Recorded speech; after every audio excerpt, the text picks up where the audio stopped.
Galera, vocês já ouviram falar em Shujika no Kunin? Não sei. Não. Então se prepara porque esse mangá é o mangá mais 18. Se vocês acham que um dia esse mangá, para quem já conhece, um dia vai ser adaptado para animação, vou logo falar uma coisa para vocês, esquece, porque não dá. Tudo que esse mangá nos mostra realmente está fora dos padrões de qualquer outro mangá. Eu sei que existe sim muitos mangá, tá, nessa temática pesada, sabe? Sombria, realmente o bagulho é dark. Porém, Shujika no Kunin, realmente, cara, está em outro nível. E como o nome é um pouquinho difícil, eu vou falar anime do Uruma, ok? E aí, cara, quando eu comecei a acompanhar, eu comecei a ver que realmente era algo incomum do que a gente, né, tá acostumado a ver. Nesse mangá mostra um pouco da história do personagem, o que ele passou, o que ele viveu e o que ele fez para sobreviver. É realmente uma transição incrível e merece. O moleque, tá? Esse Mequetrefe realmente tem uma história de superação e traumática. Então fica aqui com a gente que vocês vão entender o que é que eu estou falando. Beleza? Então vamos dar um pulinho lá agora.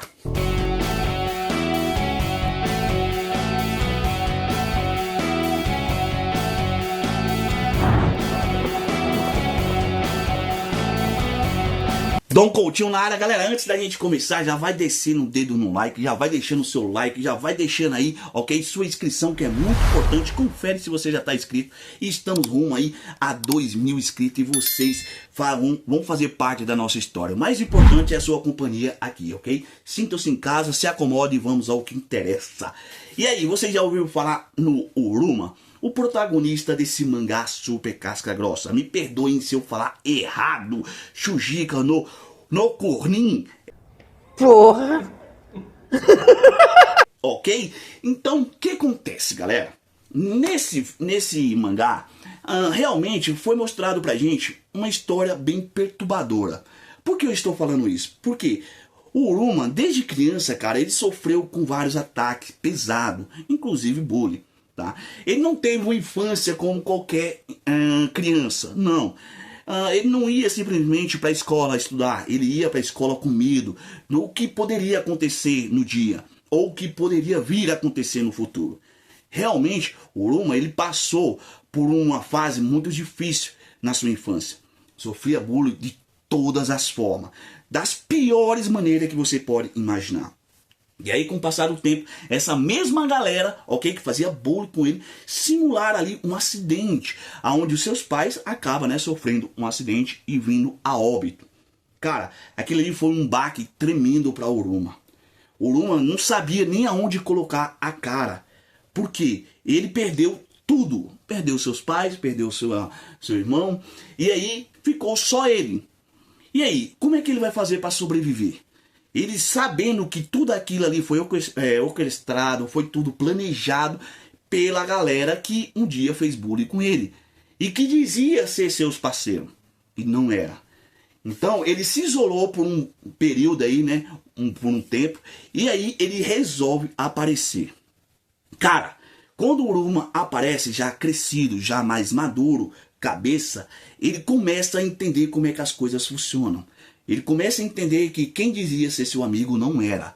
E simplesmente ele não passava de uma cobaia nas mãos dessa galera, dessa gangue, ok?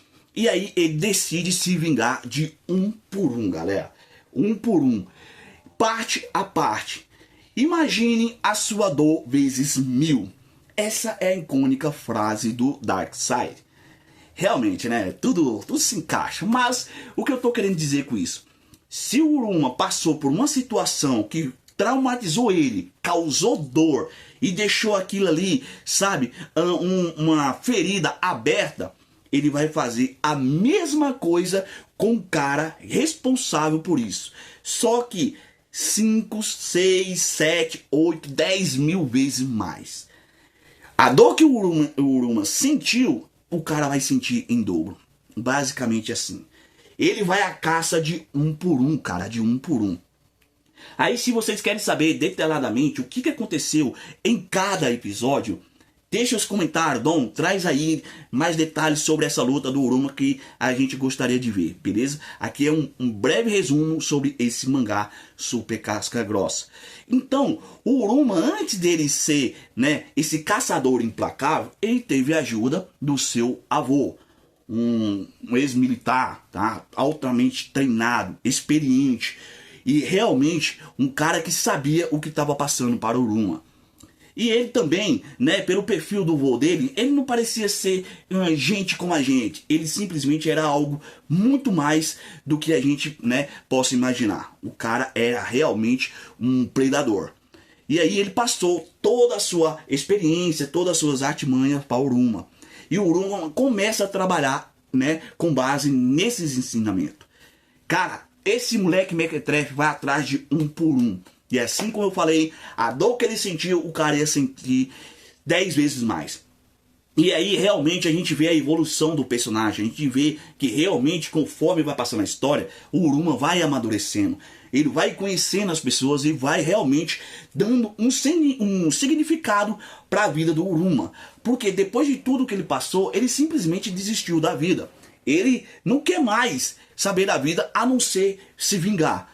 E é onde a gente começa a ver a evolução, assim como eu falei, do personagem, onde ele começa a interagir com as outras pessoas e acaba, né, através disso, ganhando um novo sentido. E aí, cara, esse novo sentido só vai dando um upgrade ao personagem. Mas o seu foco, o seu objetivo de vingança não cessa. Não cessa, galera. São episódios realmente bizarros, pesados, que eu nem posso contar aqui. Ok? Coisas que a gente, né, viu, que a gente já chegou a ver, que era usado na Idade Média para causar dor nas pessoas, nesse mangá tem, ok? E todo tipo de trabalho psicológico, ok? Toda manipulação, toda aquela chantagem emocional, realmente esse mangá, cara, tudo que tá de pesado e ruim tá aqui no Fujika no Rokurin. Cara, é pesado. Aí eu sei que muita gente é fã desse mangá. Eu também acabei me tornando fãzaço, principalmente do Uruma. O Uruma realmente ele se tornou um estrategista incrivelmente insano, sabe? Cirúrgico, altamente. Então ele sabe, ele não dá um passo em falso. Ele, antes dele ir, ok, para a ação, ele planeja tudo, o passo a passo, antes de executar, né, a sua missão. Por isso que ele é altamente cirúrgico no que ele vai fazer. O Uruma simplesmente se tornou um cara estrategista que não dá, ok, para prever o que ele vai fazer. Então a gente se cativou pela história, tá? É comovente, perturbadora, realmente é um negócio bizarro. E aí, muita gente acredita que de fato esse mangá jamais será adaptado para animação. E eu também concordo, assim como meus inscritos falou. Dom, você acha que um dia esse mangá pode ser adaptado? Não. Esquece, galera, esquece, porque não dá. Realmente. Porque tudo que é apresentado nele, pensem como o filme Doce Vingança. Já assistiram o Doce Vingança? Vocês viram que tem algumas cenas ali que realmente é perturbadora, não é? Basicamente, o Uruma é uma doce vingança.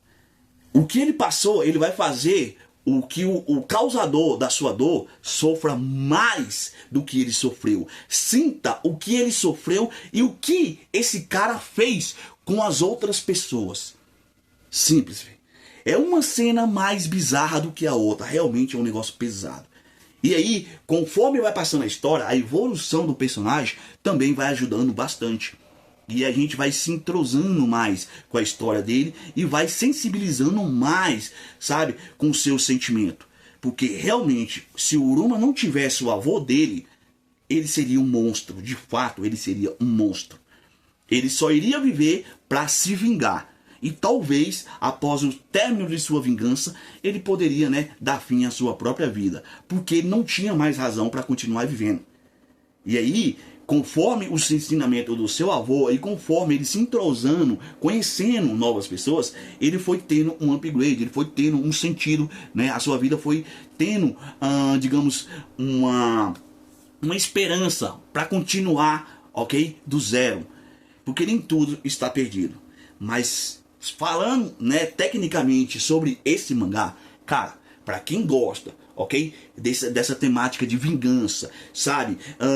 Ação, porradaria, que tem muito, tá? Tem muito. Esse mangá eu super recomendo. Infelizmente eu ainda não decorei direito o nome, me perdoe. Fujika no Kunin. Ah, eu acho que eu acertei. Eu super recomendo. Beleza? Então, no próximo vídeo, se vocês quiserem, a gente traz um episódio por episódio, ok? São capítulos, então cada capítulo ele vai à captura de um alvo em específico. E aí, se vocês quiserem, a gente traz aqui pra vocês. E aí, a gente vai trabalhar aí com outro tema também. Uruma vs Mike. Mike de Tokyo Revenger. Cara, realmente o Mike também é um cara fenomenal. Incrível esse personagem. Tão habilidoso quanto o próprio Uruma. Só que eu diria que o Mike, ele tem mais experiência em combate. Ele é mais um combatente direto. O Uruma já se tornou um estrategista direto. Ok? Mas a personalidade dos dois são bem parecidas. Então, no próximo vídeo eu vou colocar aqui, ok, os pontos positivos de cada um e os pontos negativos de cada um. E se os dois se encontrassem, se as duas gangues se encontrassem aí? E aí, quem levaria a melhor na opinião de vocês? O que vocês acham? Então comentem aí que a gente vai trazer para vocês aqui histórias bem legais, bem criativas. E vamos sair um pouquinho dessa rotina, vamos trazer mais ação para o nosso canal, beleza? Então, se você já conhecia a história do Uruma, já viu quanto esse moleque mequetrefe é casca grossa, comentem que é muito importante. E você recomenda, né, comprar esse mangá? Se você recomenda também, compartilhe com seus amigos, que realmente é uma história boa, porém é uma história para mais 18, beleza, galera? Então tá entregue mais um vídeo, não saia sem se inscrever, que é muito importante, nos ajude, estamos rumo a 2.000 inscritos e vamos continuar crescendo com a ajuda de vocês. Meu muito obrigado de verdade, esse mérito do canal é todo de vocês. Fiquem com Deus e até a próxima, galera, valeu, fui!